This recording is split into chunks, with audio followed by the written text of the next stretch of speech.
Welcome to my trading room. This is Atcoin Day Trading Ripple, the best edit wave analysis, episode number 17. So today I'm going to talk about Ripple because I haven't done it in a while. And I think it's time to talk about it again. I haven't done a lot of intervention on YouTube too. And that's bad because it feels strange now to talk to myself again. So I think YouTube is something like the piano. You should practice every day. If you don't, then it gets harder doing it again. So it makes me think about a book that I'm reading right now. And the author of the book said you are either growing or sliding down. And it's a little the same. If you don't do something regularly, if you don't make it a habit of doing it, then it gets harder to do it. Anyways, before I show you the charts, I just want briefly to talk about Michael Saylor. So as you know, Michael Saylor is a very popular guy on Twitter because he did buy a lot of Bitcoins. He has he's one of the entities who owns a huge amount of Bitcoins. So if I'm not mistaken, he has, and don't quote me on this, he has 6,250,000,000 in Bitcoin right now. So I don't know how much Bitcoin that makes, but a lot of Bitcoins. And I want to talk about it because of the following. He just took the decision to borrow against his Bitcoin stack 250 more millions. So he bought 250 millions so that he can buy even more Bitcoins. And 250 millions out of 6,250,000,000 makes around 4%. So don't quote me on those numbers. They might be entirely wrong because I haven't checked it and I'm really not interested in how much Bitcoin he has and how rich Michael Saylor is. It doesn't matter to me. I give him credit for being a Bitcoin maximalist, but the rest doesn't matter to me at all. So I could not care less if he has 10 millions in Bitcoin or 10 billions in Bitcoin. It makes no difference to me. So I'm really not interested in it. So I won't check the numbers. I heard it on a YouTube video, somebody talking about it. So he bought 250 millions, and with the borrowed money, he will buy more Bitcoins. Now, I'm talking about this because Bitcoin has three qualities, and that's why your net worth should be in Bitcoin. Those three qualities are the following. I always tell my client, I always ask them to answer the question, what are the three qualities of Bitcoin? I always ask them that question. And sometimes they don't remember, then I tell them again. Anyways, the three qualities of Bitcoins are: one, it's unconfiscatable. So it can't be seized. The government cannot take your Bitcoin away from you. Not the government, not any other entity can take the Bitcoin out of your Bitcoin hardware wallet. You're the only one who can transact with your Bitcoin, and you're the only one who can give it away. The government cannot take it by using brute force. So it's unconfiscatable. That's the first quality of Bitcoin. The second quality of Bitcoin is that it is censorship resistant. So if you want to donate to somebody like Julian Assange or a Canadian trucker, you can do it with Bitcoin. It is censorship resistant. And nobody can prevent you from doing it. You decide what you do with your money. And the third quality of Bitcoin is that it is absolute rarity. Absolute rarity. So absolute rarity means that it is the most scarce thing in the universe. Gold is relative rarity. So there's a certain quantity of gold in circulation, but that quantity will increase when you find a new mine and when you take more gold out of the earth. That quantity will also increase when you find a new planet with gold on it, or an asteroid, you mine an asteroid with gold in it, then that quantity will increase, and it will increase a lot. So gold is only relative rarity. Everything in the universe is relative rarity. A human being is a relative rarity thing, because there are billions others of human beings on this earth. But Bitcoin is absolute rarity.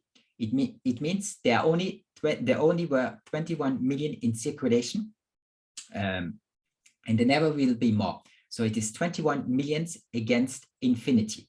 Everything else is infinity. There's no cap on it. You can increase the amount as you wish, whenever you wish. So why do I tell you that? Because you must understand what Michael Saylor just did. Michael Saylor just put his stock on the line, and he has to give it to an entity like ABA or somebody else. Or maybe Coinbase does it, I don't know. In the past, they did not, but maybe now they do. I think he's with Coinbase, Michael Saylor.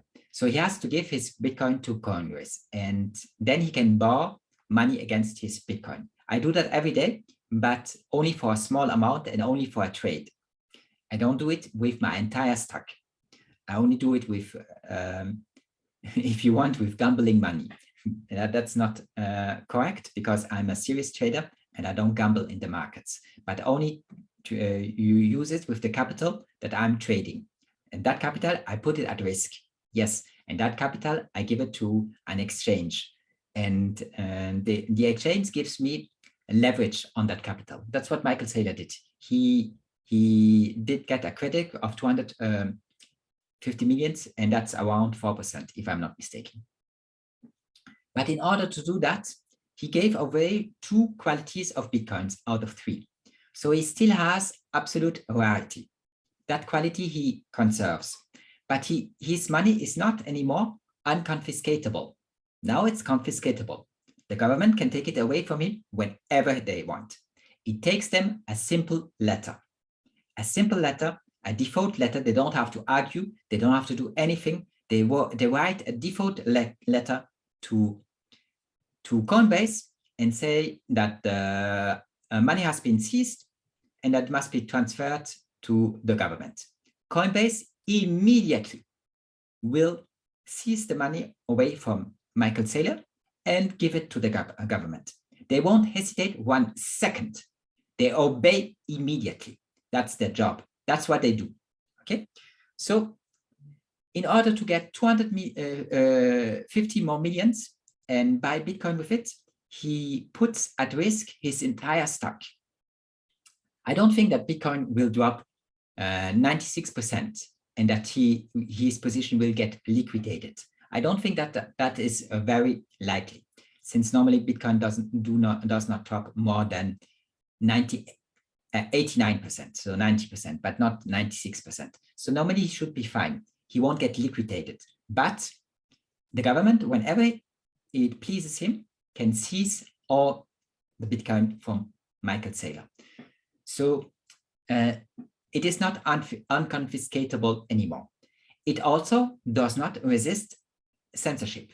So if Michael Saylor wants to do a transaction to somebody who has sanctions, like Russia, then Coinbase will tell him that he cannot send money to that transaction, probably. Okay, I don't know if they do it, but probably they do, since they have to follow the law. And right now, there are sanctions against Russia and a lot of other countries. So it does not resist censorship anymore. So he gave away 2 of the most important qualities of Bitcoin in order to get more Bitcoin.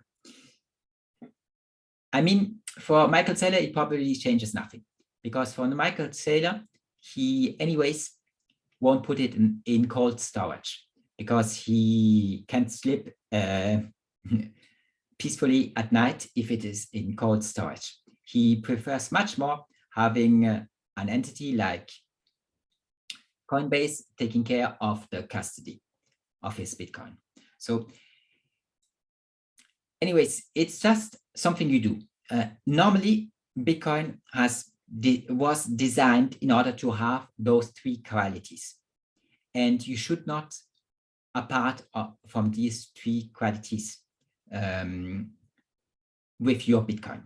So you can use Bitcoin for whatever you want.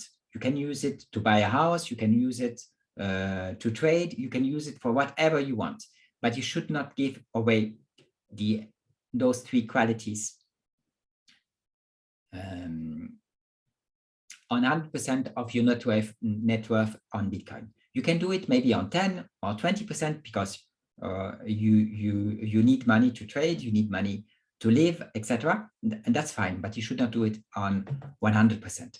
I know that Bitcoin, and there are a lot of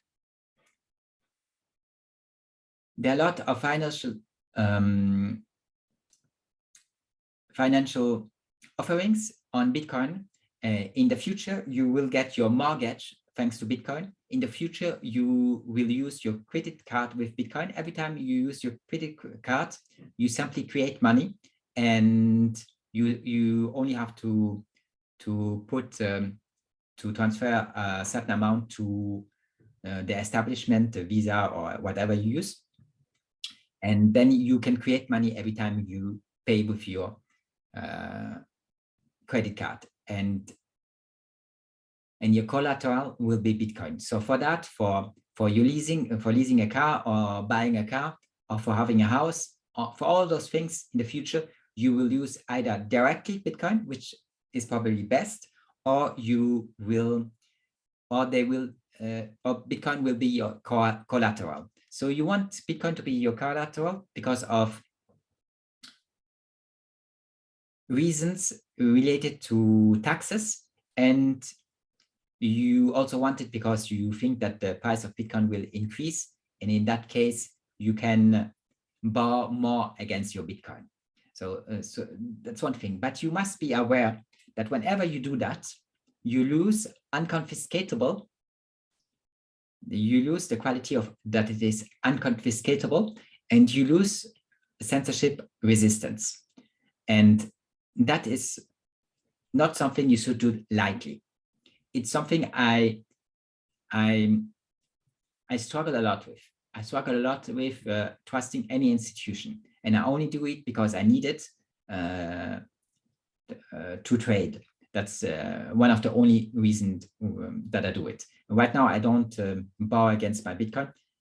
When I need to buy something, when I have expensive, I just sell a chunk of Bitcoin. And normally, my income must be great, must be bigger than my expensive, so that my Bitcoin stack keeps growing. I say my Bitcoin stack, not the USD value. The USD value is different when you are at the top of wave 5 than when you are at the bottom of wave C. The USD value will fluctuate a lot, but that does not matter to me.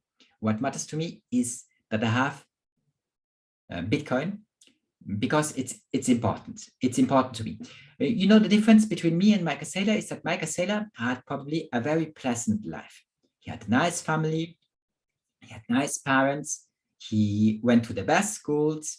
He got all the degrees he wanted, and everything went according to his wishes. Always. So for him, it is easy to trust. It is easy to trust the government. He thinks probably that, I don't know, maybe he doesn't think that. Maybe he's more intelligent than that. But he thinks probably that the government is a good institution and that they do a lot of good for everybody. And that if the government would not exist, everything would be much worse. He probably thinks that, no? I mean, there's a high probability that he thinks that. For me, it's completely different. I don't want to be pessimistic, but I had a very rough childhood. A very hard childhood. And I've seen how people treat you when you are poor, and how much hate and how much people despise you when you are really poor. And when I talk poor, I don't mean just poor like a lot of people. It doesn't matter if you're poor and around you everybody is poor, then it makes no difference. But when you are extremely poor, indigent, when you can't even feed yourself or buy clothes or have a roof above your head, if all that is missing, I've seen how hard people can treat you and how they despise you simply because you are poor.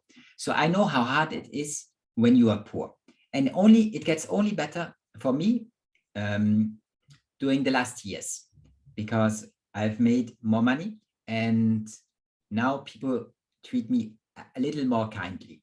But unfortunately, money changes a lot and changes a lot of how people treat you. It's one of the harsh truths you learn when you know what extreme poverty is. You see the difference on how people treat you. Anyways, for me, Bitcoin is important.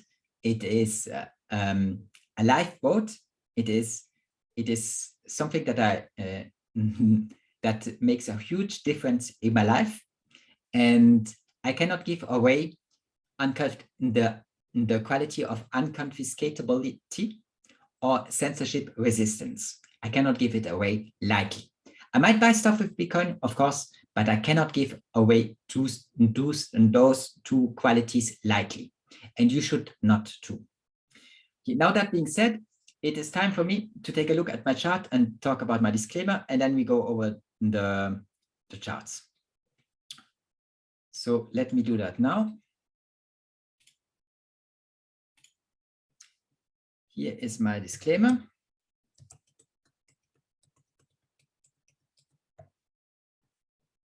Please read it so that you are aware that there are risks involved in trading. Here's the disclaimer, and here's the risk warning, and the link is in the description. And I'm offering my service are live Elliott Wave updates on Bitcoin, gold, and US stocks right now. And also I do mentorship, one-on-one coaching. So if you're interested, then let me know. The live Elliott Wave updates are 1 to 3 a day. And for US stock and gold, it's only 1 a day. And if you're interested, you become a member of my free Telegram group and let me know. The means of payments are crypto and PayPal. And it's 20 USD a month. Okay, that's for my services. And now we are going to take a look at the chart of Ripple. Okay, here we have the Ichimoku cloud. And just if people want to know how I trade it. So for trading purposes, I use a lot the help of Ichimoku, because it helps me a lot with finding entry price and exit prices, and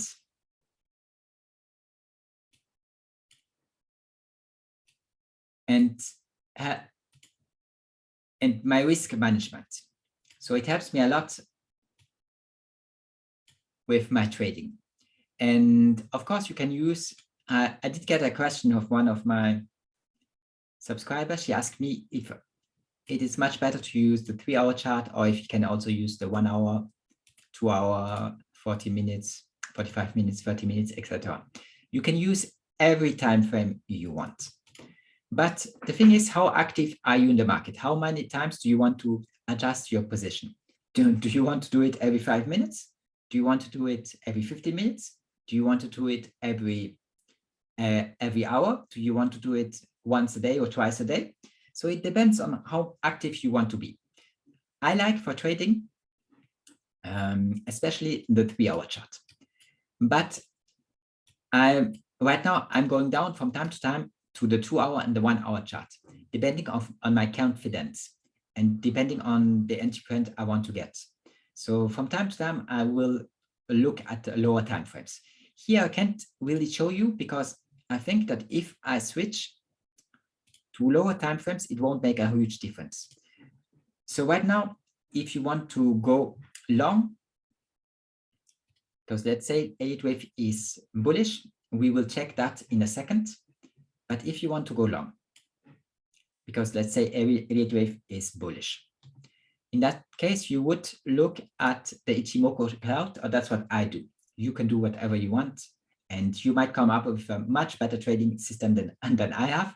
In that case, I'm glad, and I would really like to meet you, and I would really like, and I would really appreciate if you can share it with me so that I can learn from it. And if it's much better, then of course I would use it instead of Ichimoku. But the best I have found is it's Ichimoku and Elliott wave. For you, that might be different. So anyways, to go long, you must wait for the condition on Ichimoku to go to be bullish. So the first condition is a Kumo break. So we must break above the cloud here, which is not the case right now. And the second condition is that the future Kumo must be green. So here it was green, but now it's red again. So that condition isn't fulfilled. The third condition is that the Chico must be, to go long, it must be clear of price and above price. So that's not the case right now. It must move through price in order to give you a long position. And the final condition is that the Tenkan and the Kichuin, here we have the Kichuin and here we have Tenkan,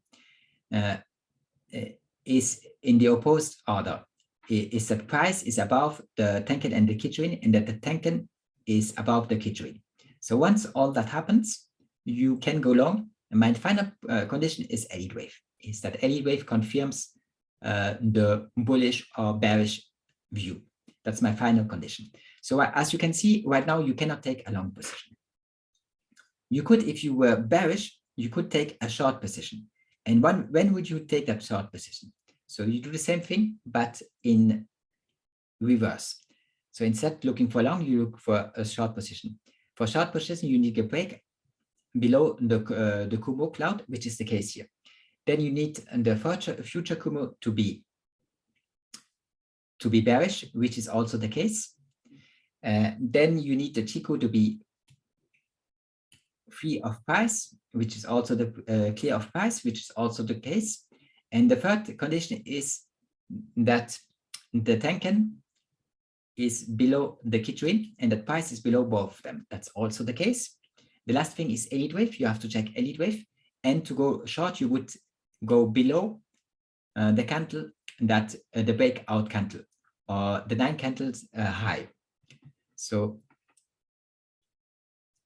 you buy above the high of the control candle, the candle which has the highest high of the previous 9 candles. So in that case, that would be this candle. As soon as you, this candle here, as soon as that candle, as soon as price trades below that price, you would go short if you use the 3-hour chart. Okay, now if you want, if you are very bearish, we haven't looked at Elliott wave, so you don't know right now if you should be bearish or bullish. But if you are very bearish and you want a faster entry point, you can go down to the 2-hour chart. And here, as you can see, the difference would have been, well, there would not have been much difference because the Tenkan and the Kichuin only crest here. So it would not have made much difference. So you can go even lower. Let's go to the 1-hour chart. Okay, on the 1-hour chart, I'm confused because I only see the Tenkan. I don't see the Kichuin. So I don't know where the Kichuin is. So it's hard for me to tell you what if that's the case or not. So let's go down to the 45 minutes chart. So here you see both of them here again. And again, it wouldn't change anything.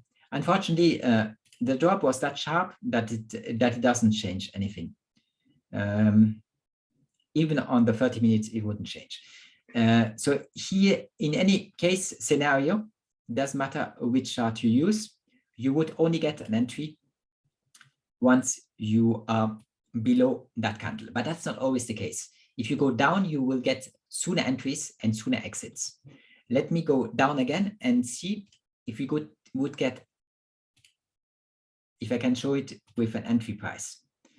So as you can see here, the Kumo cloud is very low, and you would cross sooner the Tenkan and the Kichuin as on the 3-hour chart. Here, the Kumo cloud is higher. So you would get a slightly better entry price for a long position on the 30-hour minute chart than on the 3-hour chart. But it does make, in this case, this scenario, I have to talk about it another time, but in this case scenario, it does make a huge difference. And normally it makes a difference, but here it is a particular situation since we had a very sharp drop on this candle, and that screws the idea. And that makes it different, because the drop happened in such a small period of time that the Tenkan, the Kichuin, and the other things couldn't adapt to it in a timely manner, as they would have if it would have taken more time for the drop. But it happened so fast that the indicators didn't adapt that fast to it. So it makes no difference if you have the 3-hour, the 2-hour, and the 1-hour chart. Now it makes no difference, but often it does make a difference. So that's enough for here. So now the question is what Elliott wave tells you. So I give you a spoiler. Elliott wave is bullish. So since Elliott wave is bullish, you would not take a short position even if we go below that level. You would not take a short position because Elliott wave is bullish. And since you are a disciplined trader, you would not go short here too, long here right now. You would wait until the conditions are fulfilled, all the conditions. And the first condition that must be fulfilled is that you have a Kumo break. And right now we don't have that. Okay, that's enough for Ichimoku. Now let's take a brief look at Elliott wave count on Ripple. So here we have the Elliott wave count on Ripple. And we had the bottom here. It was a truncation, a wave C of 5. And then we started an impulse wave, 1, 2, 3, 4, 5. Here, wave 5 is not a truncation because we went a little higher. And that made wave 1. Then you had the correction, an A, B, C correction with wave 2, and the B wave was composed of a triangle, an A, B, C, D, E triangle, and then you had the thrust down. And from the bottom of wave 2, you started an impulse wave up. Wave 1, wave 2, and now it's subdividing into 1, 2 again. Here, wave 2 was an ABC. And now, then you had a leading diagonal. So 1, 2, 3, 4, 5. It's leading because wave 4 went into the price territory of wave 1. And from that, I'm going to zoom in. We take a look at the rest of the chart.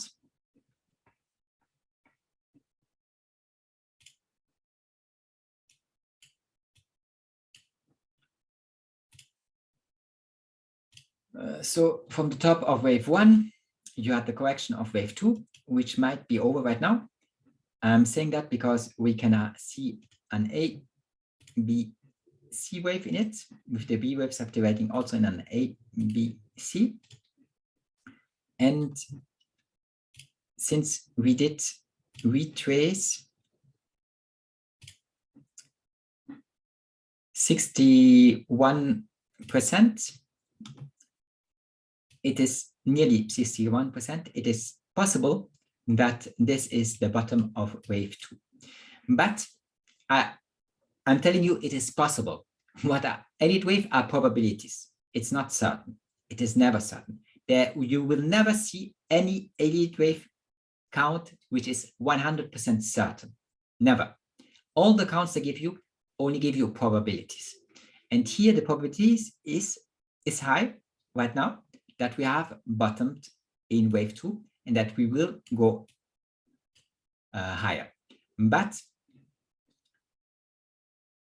that also tells you, and Ichimoku will tell you when you should go long. So why do you use Ichimoku? It's because sometimes you think that you have the right Elliott wave count, and then you see that you have to relabel it, and it will be a different Elliott wave count. So here, for example, if I wanted to go, if I would have thought that the correction was over, let's say I would have thought that this is an A, this is a B wave, and this is a C wave. When would I have gone long? Where would I have put my entry price to go long on? Would I have gone long here on that C wave? If I would be in a losing position right now since we dropped. But at that time, I couldn't know that we would go up here again and then down here. So I would have waited for my entry point.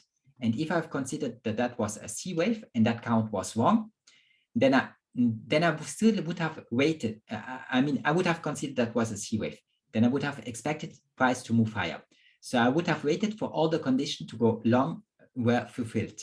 And the final level at which those conditions would have been fulfilled is once this super trend level would have been taken out. So if price would have gone above that level here, then I would have entered a long position. Am I sure that this will work out? No, but I have Ichimoku who tells me that we are bullish and that this is a good entry point. I also have Elliott wave who tells me that the trend is up and that I should expect higher prices. So once we are above that level, I can give an entry point, and my exit point would then be below the Kichuin. And at that time, because I'm doing as if that didn't happen, okay, as if we were still here. At that time, my stop loss would have been here below the Kichuin. So that would have been the level. So I only would have a small risk, since I only would risk that amount. Okay, and let's say I would have gone long here, then I would have been in a losing position for that much. And if that is not the bottom, I would even lose more, and my position would get liquidated. So that's why I use Elliott wave with Ichimoku. But that's me, and you can do whatever you want. If you find a better way of trading it, that's fine. Just let me know what it is. Okay, that's it. Let me stop the screen share. Thank you for watching. Oh, I forgot to tell you, I won't show you the picture, but as you know, it is important for you to like this intervention and leave me a comment, because it will help other people to find this intervention. And if more people watch those videos, YouTube interventions, then I will keep posting free stuff for you. You must know that it's free stuff, that's my time. I could be trading. Instead of that, I could spend time with loved ones. I could do a lot of stuff. I could read one more book. There are plenty of options. I could play a video game. Instead of that, I take time out of my day to talk to you. And I'm just a very small YouTuber. And if you want me to do that again for free for you, then you must like this intervention so that more people see my intervention. And if more people see my intervention, I know that there is demand for my work, and then I will keep offering you that work for free. Okay, but you still have to push the like button. I know it's always hard to do something for somebody. It's very easy to get stuff from people. Huh? You just like a beggar on the street, are there and say, give me, give me. But it's hard to give in exchange something back. So the small thing that I ask for you in exchange of my time and my intervention is to leave a small like so that more people can find this intervention, those videos, and that I keep posting free stuff for you. I think it's a win-win. You get free stuff and I get some subscribers, and from time to time a private client, which I enjoy since I enjoy talking to people. Now,